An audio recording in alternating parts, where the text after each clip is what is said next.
से बहुत सारे ऐसे लोग होंगे जो ग्रुप डी की तैयारी करना चाहते हैं और उनका फर्स्ट अटेम्प्ट है और वो अभी नए नए हैं तैयारी करने के फील्ड में। बहुत से लोग तो एसएससी की पहले से प्रिपरेशन कर रखे होंगे, बहुत से लोगों ने एनटीपीसी और एएलपी का एग्जाम दिया होगा, पर बहुत से बिल्कुल क्या होंगे, न्यू होंगे, जिनको बिल्कुल आइडिया नहीं कि ग्रुप डी की वैकेंसी कैसी होती हैं, क्या सिलेबस होता है, क्या एग्जाम की स्टेजेस होती हैं और हमें किस तरह से 3 महीने के अंदर अपनी तैयारी करनी है। उनके लिए वीडियो बहुत इंपॉर्टेंट है। अगर आप पूछें कि मैं कौन हूं, तो दोस्त मैं हूं भारतीय रेलवे में सीनियर असिस्टेंट लोको पायलट, 2018-19 की वैकेंसी में सेलेक्ट हुआ था और नौकरी कर रहा हूं भाई खुशी खुशी। ठीक है, ये जो वीडियो में मैं बताऊंगा दोस्त, आपको हर जॉब के बारे में बताऊंगा कि इसमें जो भी पोस्ट हैं उनका क्या क्या काम है। ठीक है, पर ये मैं एंड में बताऊंगा। पहले मैं दूसरी चीज़ें बता देता हूं आपको। दूसरी चीज़ें क्या है कि इसमें जो एलिजिबिलिटी है दोस्त, वो है 10th पास। जिसने भी 10वीं कर रखी है, 10वीं के बाद आपने कुछ भी किया हो, ए टू जेड, आपने बीबीए किया हो, आपने बीसीए किया हो, आपने बीए किया हो, आपने बीटेक किया हो, आपने कॉमर्स में कुछ कर लिया हो, कुछ भी कर लिया हो, 10वीं तो आपने करी होगी ना, यानी कि आप इसका फॉर्म भर सकते हैं। सैलरी की बात करी जाए तो लगभग 35,000 तो हर पोस्ट में सैलरी है ही, और कुछ पोस्ट ऐसी हैं जिसमें आपको अपने हेडक्वार्टर यानी जहाँ पर आपका ऑफिस होता है वहाँ से दूर भी जाना पड़ता है, तो टीए मिलता है, ट्रैवलिंग अलाउंस। ठीक है, तो वो जुड़ के वो लगभग सैलरी 40-45 हज़ार भी पहुंच जाती है। ठीक, यहाँ पर प्रमोशन की बात करी जाए तो प्रमोशन में आप आगे चलकर लोको पायलट बन सकते हैं, ट्रेन मैनेजर यानी गार्ड बन सकते हैं, स्टेशन मास्टर बन सकते हैं। समय के साथ जो आपका प्रमोशन होगा उसमें आप टेक्नीशियन बन सकते हैं, आगे चल के आप जेई भी बन सकते हैं। डिपेंड करता है आपकी तैयारी कैसी है, आप कितने डेडिकेटेड हो। अब बात आती है कि दोस्त तैयारी शुरू कैसे करनी है। तैयारी शुरू ऐसे करनी है, सबसे पहले तो ये दिमाग में बैठा लेना है कि अब अगले 3 महीने तक मुझे सिर्फ इसी की तैयारी करनी है और मुझे कोई दूसरे काम नहीं करने। ठीक, यानी मुझे डेली के डेली 4-5 घंटे पढ़ना है। उसके मतलब ये टाइम तो आपको निकालना ही निकालना है। 3 महीने का आप एक दिमाग में माइंडसेट बना लीजिए। आप एक एक पॉइंट को ध्यान से सुनना, एक एक पॉइंट आपके काम का है, सभी पॉइंट का एक कुछ ना कुछ लॉजिक है, ऐसे नहीं कोई फालतू का पॉइंट जोड़ूंगा। 3 महीने का जब आप दिमाग में टारगेट बना लेंगे तो आप एक साइकोलॉजिकली रूप से तैयार हो चुके होंगे कि अब मुझे 3 महीने तक सिर्फ तैयारी करनी है। हाँ, इस बीच में कोई टेंशन नहीं लेनी, खूब खेलना कूदना है, शाम को समय निकालो, खेलो कूदो, एक्सरसाइज कर दो, एक्सरसाइज करो, कोई काम मत छोड़ो। अपने मिनिमम 4 घंटे निकाल लो, क्योंकि आपको 4 सब्जेक्ट पढ़ने हैं। बहुत से बच्चे अगर कोई ट्यूशन पढ़ाना चाहते हैं, पढ़ा रहे हैं, तो समझ लीजिए अगर आप 8th 9th और 10th या फिर इन तीनों ही क्लासेस को साइंस या मैथ का ट्यूशन पढ़ाते हैं तो ये आपके लिए बहुत ही फायदेमंद साबित होगा। 2 तरीके से। पहली तरीका कि आपको कुछ फीस भी मिलेगी, कुछ पैसे भी मिलेंगे जिससे आपका खर्चा चलेगा। दूसरा तरीका, अपने आप आपकी बहुत अच्छी तैयारी हो रही है। ठीक है, एक बच्चा तैयारी कर रहा होगा बुक से पढ़कर, यूट्यूब से पढ़कर, कोचिंग से पढ़कर, और अगर आप खुद से पढ़कर भी उनको पढ़ा रहे हैं किसी तरह से, तो यकीन मान लो, लिख के ले लो, उनसे अच्छी तैयारी आपकी हो रही है। जब पढ़ाता है ना, तो पढ़ाने के लिए जो पढ़ते हैं उसको आदमी बहुत डीप में पढ़ता है, बहुत अच्छे से पढ़ता है। अगली चीज़, आपको जो कॉपीज़ बनानी है, तैयारी करोगे तो कहीं से पढ़ोगे, तो हर सब्जेक्ट की अलग कॉपी बनानी है और साफ साफ कॉपी बनानी है, सड़ी भूसी कॉपी भाई नहीं बनानी है। ठीक है, ना ही आपको स्क्रीनशॉट रखने कि इसका स्क्रीनशॉट ले लेता हूँ। जो टीचर पढ़ा रहा है उसको, वीडियो को देख रहे हैं अगर तो पढ़ रहे हैं तो वीडियो को पॉज करो और अपनी कॉपी में साफ साफ लिखो। ठीक, ये मैं अपना आजमाया हुआ तरीका बता दे रहा हूँ। जो स्क्रीनशॉट के चक्कर में पढ़ता है, पीडीएफ के चक्कर में पढ़ता है, कुछ नहीं हो पाता है। खुद से लिखकर नोट्स तैयार करो, गारंटी ले लो, बहुत फायदा आपको दिखेगा। ठीक, आगे बढ़ लेते हैं तो एग्जाम स्टेजेस की बात कर लेते हैं। तो यहाँ पर दोस्त हमारे सामने सबसे पहले रिटन एग्जाम आएगा, सीबीटी बोलते हैं जिसको, कंप्यूटर बेस्ड एग्जाम। फिर पीटी यानी फिजिकल होगा आपका, फिर डॉक्यूमेंट वेरिफिकेशन और मेडिकल। सबसे पहले जो रिटन एग्जाम होगा, इसके बाद 3 गुना बच्चों को भेजा जाएगा फिजिकल के लिए। अगर कहीं पर वैकेंसी 1000 है तो 3000 बच्चों को ये फिजिकल के लिए भेजा जाएगा, परंतु उसके बाद 1 ही गुना बच्चे आगे बढ़ेंगे। 1 गुना का मतलब है 50 सीट है तो 50 ही बच्चों को आगे भेजा जाएगा। ठीक, एग्जाम पैटर्न पर अगर नज़र डाल लें तो दोस्त आप बिल्कुल साफ साफ देख सकते हैं, 25 नंबर की मैथ है, 30 नंबर की रीजनिंग है, 25 नंबर की साइंस है और 20 नंबर की जीए। 90 आपको मिनट मिलेंगे, 100 आपको सवाल दिखेंगे। कर पाओगे? और मैं एक बात बता दूं, इस 90 को आप 85 मिनट मान के चलो। अपने एक्सपीरियंस से बता रहा हूँ, शुरू में बता दी थी एक एक पॉइंट काम का रहेगा। मैं अगर इसको 85 मिनट बोल रहा हूँ तो बहुत सोच समझ के बोल रहा हूँ। एग्जाम में आपके 5 मिनट गारंटी से एग्जामिनर खा जाएगा, बीच में आएंगे आपके साइन कराने के लिए, ठीक है। और इसके बाद कभी आपसे कुछ पैराग्राफ लिखवाएंगे, ठीक, कभी आपके बायोमेट्रिक करवाएंगे, तो आप पहले से ही मान के चलो कि आपके 5 मिनट वेस्ट जाएंगे। सारी तैयारी 85 मिनट के हिसाब से करो, ठीक है। आगे बढ़ते हैं। अब क्या करना है आपको, शुरू में ही आपने फॉर्म भर दिया, तैयारी नहीं करी, कोई दिक्कत नहीं है, आप 5-6 मॉक टेस्ट या प्रीवियस ईयर क्वेश्चन लगा लो, बिना तैयारी के लगाओ, बिल्कुल लगाओ, और आप देखो कि आपका लेवल क्या है और एग्जाम का लेवल आपको कैसा महसूस हो रहा है। क्या आपको ऐसा लग रहा है कि यार पेपर ज़्यादा टफ नहीं है, मैं थोड़ा बहुत पढ़ूंगा तो काम हो जाएगा? एक तो ये हो सकता है। एक हो सकता है जैसा आईएएस का पेपर होता है कि अरे भाई साहब ये तो पल्ले ही नहीं पड़ रहा है, यानी बहुत मेहनत करनी पड़ेगी। तो इसीलिए सभी लोग, जरूरी है कि आप 5-6 मॉक टेस्ट या फिर प्रीवियस ईयर के क्वेश्चन पेपर लगा लो। कहोगे बुक, इससे प्रीवियस ईयर क्वेश्चन कहाँ मिलेंगे? तो दोस्त आप किरण पब्लिकेशन की बुक्स ले सकते हैं। अभी तक जो पिछली बार पेपर हुए थे उसमें 99 सेट हैं, 40 इस सेट में हैं और 50 इस बुक में सेट हैं, ठीक है। सारे सेट कवर हो जाएंगे। और मैं आपको एक खास बात बता देता हूँ रेलवे की, कि सवाल रिपीट बहुत होते हैं, तो अगर आप प्रीवियस ईयर के क्वेश्चन लगाते हो तो बहुत ज़्यादा चांसेस हैं कि आपके सामने दोबारा से वही रिपीटेड क्वेश्चन आ जाएं। अब बात आती है दोस्त तैयारी शुरू करने की। तो दोस्त आप 2 टाइम बना लो, क्योंकि एक साथ चारों सब्जेक्ट पढ़ोगे तो दिमाग पे जोर पड़ेगा। एक समय सुबह निकालो और एक समय शाम को, ठीक, मतलब गैप के बाद। अब आप उसको दोपहर को, शाम को, रात को, जब भी करो। मैथ और रीजनिंग साथ में पढ़ना, ठीक है, जब भी पढ़ो, चाहे सुबह या शाम। और साइंस और जीए साथ में पढ़ना, जब भी पढ़ो, सुबह या शाम, ठीक। एक तरफ इनका सिलेबस चल रहा है और एक तरफ इनका सिलेबस चल रहा है। फुल सिलेबस भी अभी दिखाऊंगा। आप कोई यूट्यूब चैनल भी पकड़ सकते हो जहाँ पर सिलेबस पूरा करा रखा हो, ठीक। आप कोई कोचिंग भी ज्वाइन कर सकते हो घर के पास की, वो आपकी मर्जी है, और या फिर आप सेल्फ स्टडी कर सकते हो, आपकी मर्जी है। चैप्टर वाइज क्वेश्चन आंसर जरूर करने हैं, क्योंकि उससे ही फायदा होता है। चैप्टर की थ्योरी पढ़कर काम नहीं चलेगा दोस्त, उसके क्वेश्चन आंसर मस्ट हैं, बहुत जरूरी हैं, बहुत इंपॉर्टेंट है, ठीक। आप कोई सा भी चैप्टर पढ़ लो, उसके आपके पास समय है, कोई दिक्कत नहीं, 10, 20, 30 सवाल लगाओ, एक्सपर्ट हो जाओगे दोस्त, एक्सपर्ट। एक एक चैप्टर को जब आप इस तरह से करके चलोगे ना, तो 10-10, 20-20, 30-30 सवाल कर ले रहे हो, एक्सपर्ट हो जा रहे हो, तो बहुत अच्छा रिजल्ट आएगा आपका। सिलेबस के अकॉर्डिंग ही पढ़ाई करना है और 3+1 का रूल लेकर चलना है। 3+1 रूल क्या होता है? 3 दिन आप सीखो, पढ़ो, यूट्यूब से पढ़ो, कोचिंग से, जहाँ से पढ़ रहे थे वहाँ से पढ़ो। चौथे दिन उस पढ़े हुए को रिवाइज करो। सिर्फ चौथे दिन कुछ नई चीज़ नहीं पढ़नी है। इस दिन कुछ कुछ नया नहीं पढ़ना है। इस दिन सिर्फ और सिर्फ क्या करना है? जो पिछले 3 दिन में पढ़ा है उसको रिवाइज करना है दोस्त, तभी आपको वो याद रह पाएगा, नहीं तो भूलते चले जाओगे। सिलेबस पूरा करके अब फिर जब सिलेबस आपका पूरा हो जाए तो फिर से जो मॉक टेस्ट है, प्रीवियस ईयर के क्वेश्चन है, भाई साहब 99 दे रखे हैं पिछली बार के पेपर, इन 99 को सॉल्व करो। डेली आप 3-4 ही कर पाओगे, यानी 15-20 दिन, 25 दिन आप मॉक टेस्ट और प्रीवियस ईयर क्वेश्चन को दो, एक्सपर्ट हो जाओगे दोस्त। आपको जब पेपर, असली पेपर देने जाओगे तो आपको लगेगा कि यार ये तो लगभग सेम ही क्वेश्चन है, कुछ क्वेश्चन में तो वैल्यू भी सेम लगेंगी, ठीक है। तो इन सब की आपको प्रैक्टिस करनी है। समय मैंने बता दिया, ये बहुत ज़रूरी चीज़ है कि आप जब भी प्रैक्टिस करो टाइमर लगा के, तो 90 मिनट की जगह 85 मिनट का टाइमर लगा के प्रैक्टिस करना।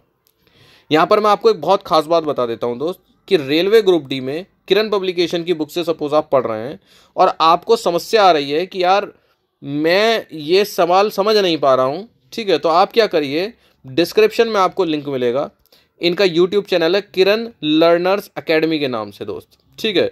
वहाँ पर ग्रुप डी के लिए मैथ की, साइंस की और रीजनिंग की प्लेलिस्ट बना दी, और जीए की। जो आप यहाँ पर प्रैक्टिस सेट्स में सवाल देखते हैं, बुक्स में सवाल देखेंगे, वो सवालों का वहाँ पर सॉल्यूशन भी मिलेगा, मतलब वहाँ पर टीचर्स ने समझा रखा है।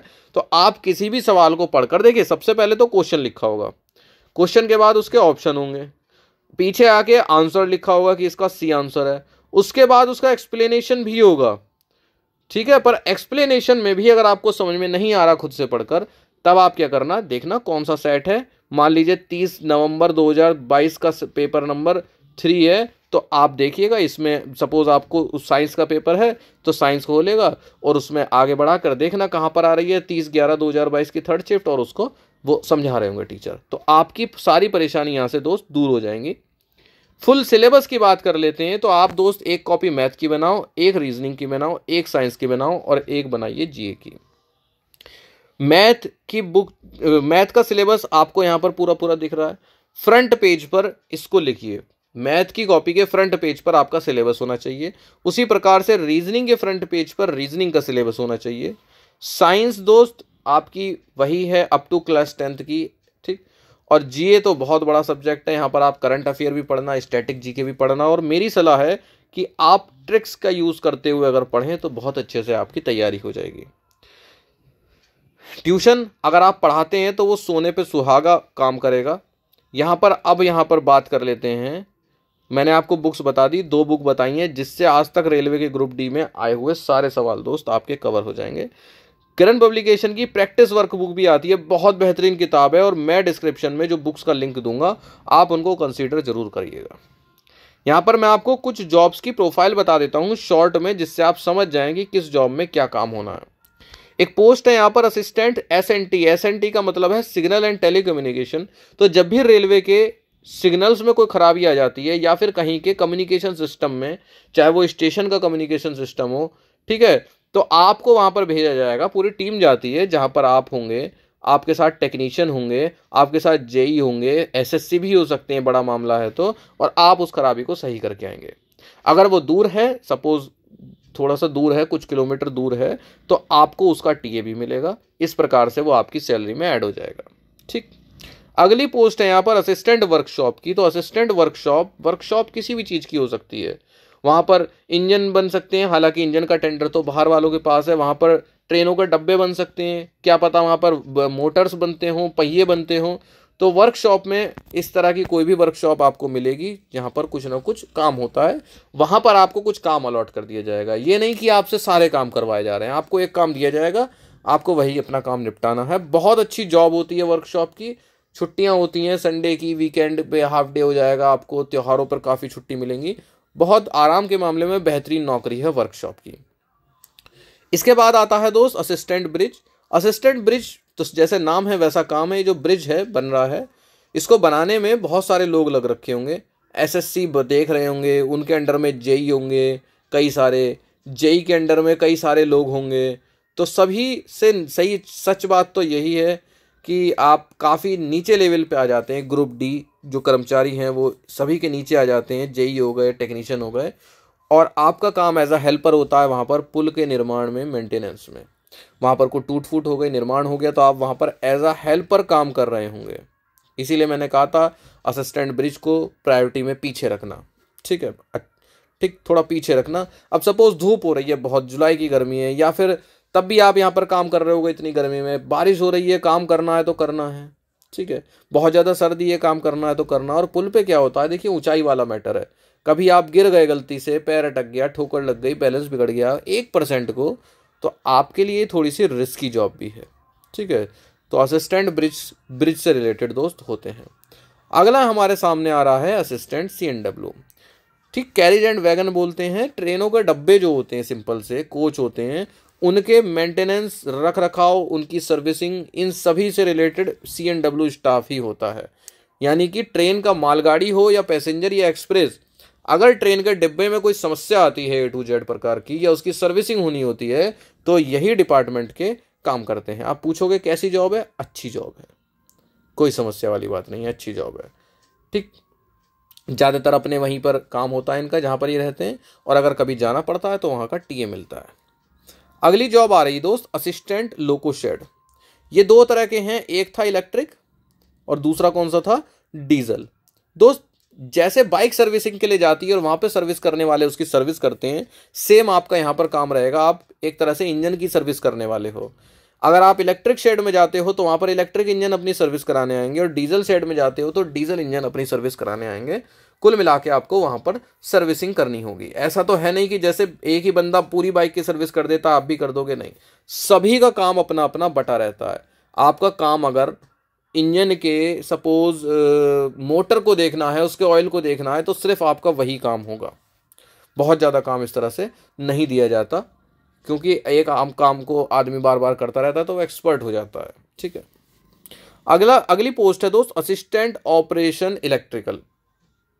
बिजली से संबंधित जो समस्या आई, चाहे वो कॉलोनी में आए, रेलवे कॉलोनी में, चाहे वो रेलवे के ऑफिस में आए, कहीं भी आए, है ना, लाइट नहीं आ रही, तो जैसे हम लोग यहाँ पर अपने के बिजली घर में फ़ोन करते हैं, जेई को फ़ोन मिलाते हैं, तो लाइनमैन को फ़ोन मिलाते हैं, ऐसी ये लोग मतलब ये रेलवे में समस्या होने पर इन लोगों को फ़ोन मिलाया जाता है और ये उसको सही करने आते हैं। ठीक, खंबे पर भी चढ़ना पड़ सकता है। अगली पोस्ट आ रही है दोस्त, असिस्टेंट पीवे।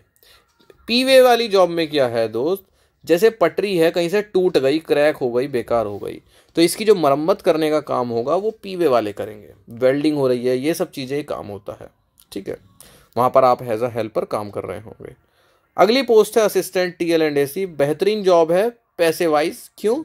क्योंकि आपको ट्रेन के अंदर चलना है। अब आपने बहुत बार देखी होगी, एक तो पहला अगर सीधी सीधी बात करी जाए तो ट्रैवलिंग अलाउंस मिलता है जिस वजह से सैलरी बढ़ जाती है, और कई बार ये लोग किसी ना किसी पैसेंजर से सेटिंगबाजी कर कर थोड़ी बहुत और रुपए भी कर सकते हैं, वो उनकी मर्जी है। बहुत से लोग ईमानदार होते हैं और बहुत से लोग ईमानदार नहीं होते हैं, दोनों केस हैं। सच्चाई में जीना चाहिए आदमी को। ठीक है, कि भाई सब काम चलता है।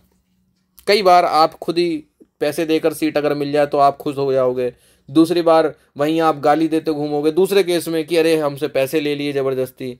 तो जब आदमी को सुविधा लेनी होती है तब वो खुशी खुशी पैसे देता है और सब काम हो जाते हैं। तो ये कुल मिला के जो इनका असली काम है, हम तो सीट बेचने वाली बात पर आ गए, जो इनका असली काम है वो है दोस्त ट्रेन की जो लाइटें हैं, एसी हैं, उसको देखना। पैसेंजर कहेंगे कि यार एसी बहुत तेज़ हो गया है, कम कर दो, कम हो गया तेज़ कर दो, लाइटें नहीं जल रही, लाइटें बुझ नहीं रही, ये सारी चीज़ें ट्रेन जब पहुंचेगी तो उसके एसी लाइटें बंद करना, या जब चालू होती है तो उसको स्टार्ट करना, ये सारी चीज़ें यही लोग देखते हैं। ठीक है, तो पैसे के मामले में अच्छी जॉब है। और अगर एक असिस्टेंट टीएल एंड एसी के आगे वर्कशॉप हो गया तो आपको ट्रेन में नहीं घूमना, आपको सिर्फ वर्कशॉप में ही काम करना है। वहाँ पर ट्रेन्स आएंगी जब अपनी सर्विसिंग के लिए, तो आपको उनकी लाइटें और उनकी एसी पर ध्यान देना है कि क्या समस्या है। इसके आसपास भी अगर कोई दूसरे ऑफिस है रेलवे के और वहाँ के एसी में भी समस्या आती है तब भी आपको जाना पड़ सकता है। अगली पोस्ट है दोस्त असिस्टेंट ट्रैक मशीन। इस तरह की दोस्त बड़ी बड़ी मशीनें रेलवे में काम करती हैं पटरियों को सही करने का। सपोज आपकी मशीन दिल्ली में है पर जो आपको काम है, मतलब जो मशीन का काम है वो है कानपुर में, तो इस मशीन को कानपुर लाया जाएगा और कानपुर में ही ये काम करेगी। इस मशीन के पीछे ही एक डब्बा जुड़ा होगा जिसमें आपके रहने खाने सोने धोने सबकी व्यवस्था होगी।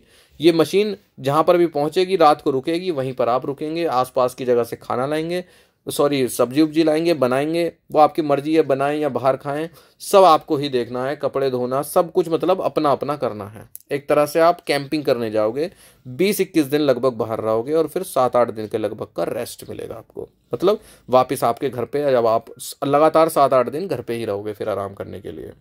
ऐसा काम होता है यहाँ पर, मशीन के साथ रहते हैं मोस्टली। 99% या 90% दिन दिन में काम होता है, रात का काम नहीं होता।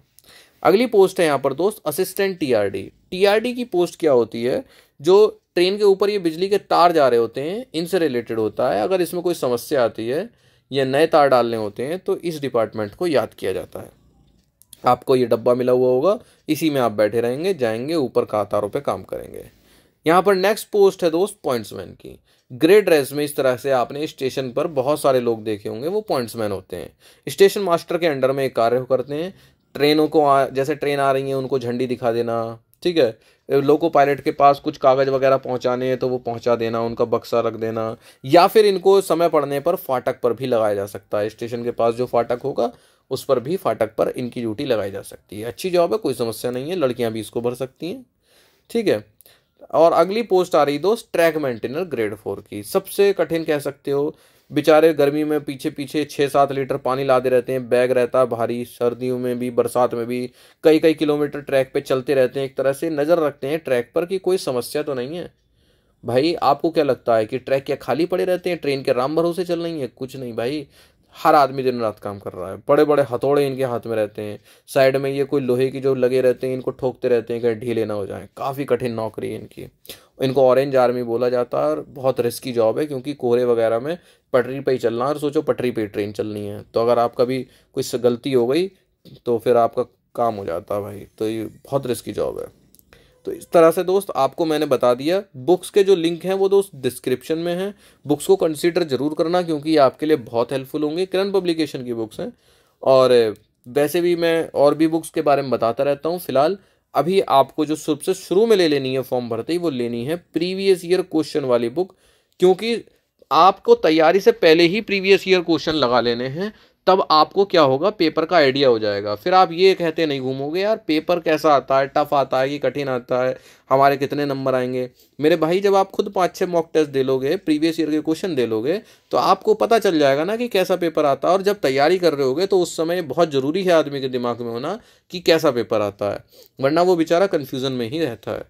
तो दोस्त, उम्मीद है ये वीडियो आपको पसंद आई होगी। किरण का ये नया प्रोग्राम शुरू हुआ है जिसमें उन्होंने अपनी बुक्स के जो एक्सप्लेनेशन है उसको बेहतर करने की कोशिश करेगी। उन्होंने अपनी जो भी बुक्स हैं उसमें जो भी सेट हैं उसका एक्सप्लेनेशन यूट्यूब चैनल्स पर डाला है, जिसका लिंक आपको डिस्क्रिप्शन में बिल्कुल मिल जाएगा इजीली। फिर भी आपके कोई सवाल हो, कोई समस्या हो, तो आप मुझसे बिल्कुल कांटेक्ट करने की कोशिश कीजिएगा कमेंट्स में।